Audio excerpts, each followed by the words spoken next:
Hopefully that was okay. Sup, YouTube? It's just Aiden.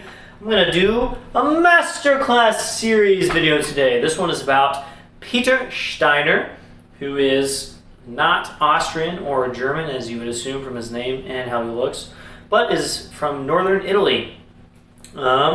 He and his girlfriend, Constance Hochwardner, tour the world playing recitals. She plays piano, he plays trombone. Maybe you've seen him on YouTube. He is a phenomenal player. Probably one of the better ones around right now, honestly. I think he's also 24, 25, really young. A little bit discouraging. I'm 28, and he is like just miles beyond where I am.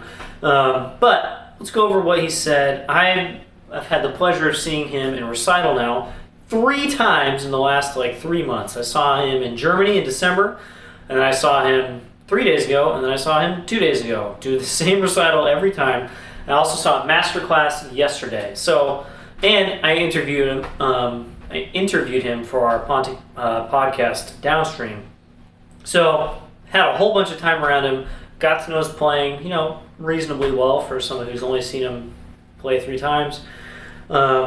And so I thought I'd tell you some of the stuff that I've learned. So, something that he talked about in the Masterclass is it's just always about the music.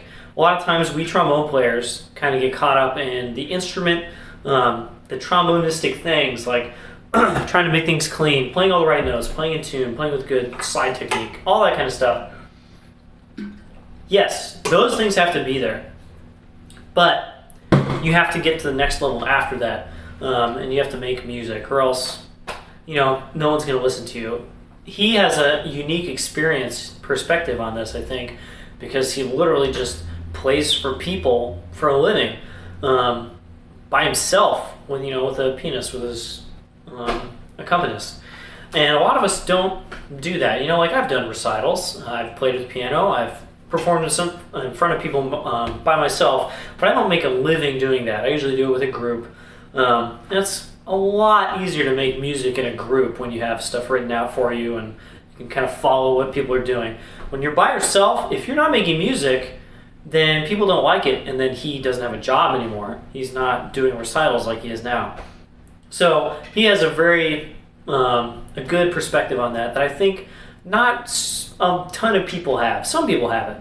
Some very top musicians have. But he's just you have to make music, or there's no point in doing this at all. So that was cool.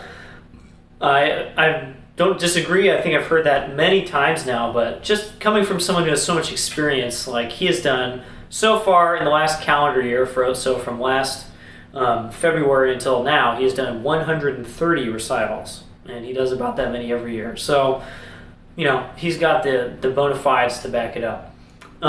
He studied with Joe Alessi at Juilliard, and so he just has a really solid grasp of fundamentals, because Joe is all about building that fundamentals pyramid that you can put the music on top of. And he just kind of doesn't give any of that stuff up, even doing the same recital, a million times, which is really important. And he talks about that too. If you hear somebody play, and if it seems like they're not doing something right, it's you have to be able to play the basic thing that works towards this before you can play the music. The music doesn't come by itself. You can't just make music without knowing how to play trombone. You have to know how to do this first. So the fundamentals are the base of the pyramid. You have to do that first. One of the players who played in the Masterclass sounded really good. Just would randomly miss a note or something like that. Seemed like it was just a little bit behind, he wasn't giving energy and stuff. Otherwise, it was great intonation, great sound and stuff. And Peter just came up and he was like, keep the air moving.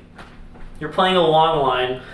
If you stagnate, if you hold back on the air at all, that's when you start to miss notes. That's what it sounds like. It's a little bit harder than it was before. So he's just keep the air moving. And he just stood up next to this guy and went, as he was playing a line, and ta-da, he sounded 100% better instantly. And I'm sure it's something that players heard before. It's just a good reminder, just to keep the air not ever stopping. It's really easy to kind of back off and let the chops do the work, but if the air is moving, you're not going to have that problem. Something he talks about, I'll talk about in a second, is he wants things to be easy. They need to be easy. If it's easy for you, then the audience also thinks it's easy. And he brought up the example of, you listen to Joe Alessi, Christian Lindbergh play some crazy hard solo, and you go, wow, you know what, I could do that, because it doesn't sound like they're trying very hard. Maybe that's even subconscious, but you're just like, wow, that sounds really cool. I'm going to buy that music. And then you get the music and you go, what? That's impossible. That's because it's really easy for them. And not because it was always easy, but they put in the work to make that stuff easy. So if you have a solo, if you have a part, no matter what it is, try and make it as easy for yourself as possible by playing it a lot, putting in the reps. We'll talk about that in a second. To make the audience think it's also easy. It's a lot more fun to listen to someone play something and it sounds easy than the other way around. For example, Peter plays like the hardest freaking music in his recital. He ends with Fly or Die, which is this crazy thing. He plays Arrows of Time, which is one of the harder trombone concertos. In the middle of this recital, it's got like 5-6 high Fs in it. And like he'll miss notes and stuff, but he's always playing music, and it never sounds like it's hard, ever. Even when he's missing notes, it's like, all right, that's legitimate. It doesn't sound like he's tired. It just sounds like just a random missed note. He got hit by a meteor right there, and he just missed the note. It never sounds like it's hard in anything he does. So it works. Keep things easy. Let's talk about his crazy practice regime. So obviously he's put in his 10,000 hours of practice. It has paid off. He is amazing at trombone. So let's go over that. He has a 3-month system. So if he has a recital coming up, series of recitals, if he has an audition coming up, he has 3 months that he gives himself to prepare. The first month is just going through the list, the recital list, the audition list, just kind of going through it, listening to recordings, playing through the stuff, just to kind of figure it out, suss out the problem areas, kind of think about what he's going to do musically, but not really set anything in stone. That's the first month. Second month is everything half tempo or slower. Super slow practice. This is where he makes things easy. Everything he finds, he'll find like 4/16 notes, and he'll just play that until it feels easy. If there's longer groups of notes, he'll break those into chunks. So if there's 20 16th notes in a row, he'll break down just 4 at a time, and make that easy. And then he'll do the next 4, and then he'll do those 8, and then he'll do the next chunk, whatever it is. This takes forever, obviously, but this is how you make something actually easy, and not just kind of like, woo, I'm barely making it through this. He never seems like he's barely making it through something. He is on top of his game at all times. And that's because he puts in that second month of work. And then the third month is just repping. He will run everything a million times.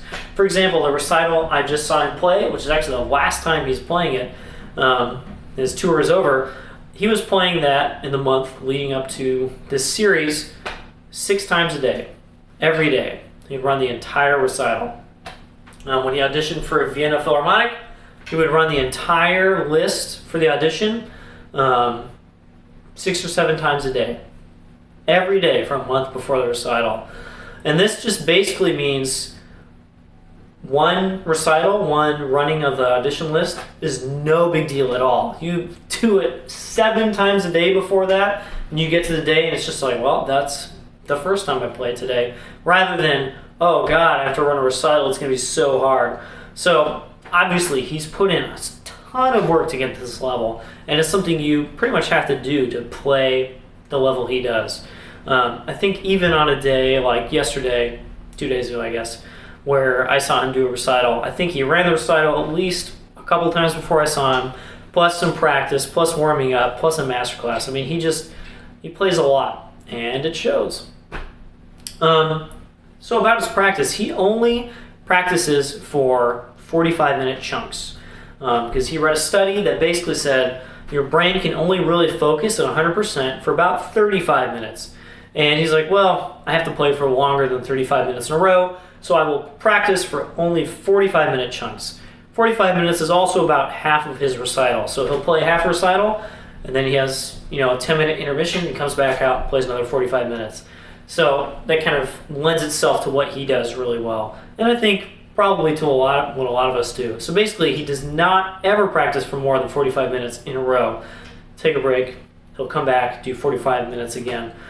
So he'll practice a lot during a day, but he's not just doing 4 hours in one go, because after 45 minutes, basically wasting your time, which is something I've noticed myself recently. I'll just sit down and play a bunch and then realize I've been doing the same thing for like the last half hour because I've just been zoned out.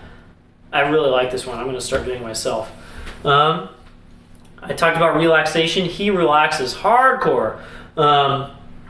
He says by the end of his run of the recitals, and probably long before that, he is not tired at the chops at all. Nothing is tired here. It's only his air, because he's using his air to do everything. I mean, if you watch him stand, he is just so relaxed. There's no arm tension. There's nothing crazy in his wrist or his fingers or his slide arm, not his neck. You can just see his air.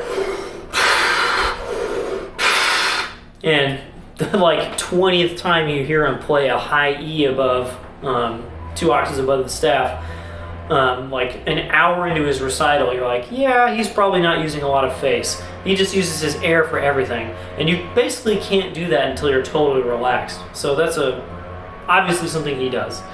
And then just the last thing, something he fixed with somebody, and something that you can tell is really obvious in his playing, is that when he's playing with the pianist, he doesn't play over the pianist. He's playing with the pianist. They're always collaborating. Rather than solo trombone with piano somewhere over there, it's piano trombone duet, basically. And he basically fixed someone's playing by saying, hey, you need to listen to the piano, play with them, rather than play over them and just kind of do your own thing in front of the piano. And that was a really cool comment. Something I've heard before, obviously, but just something good as well. I'll see you guys next time. Hope you guys learned something. Bye.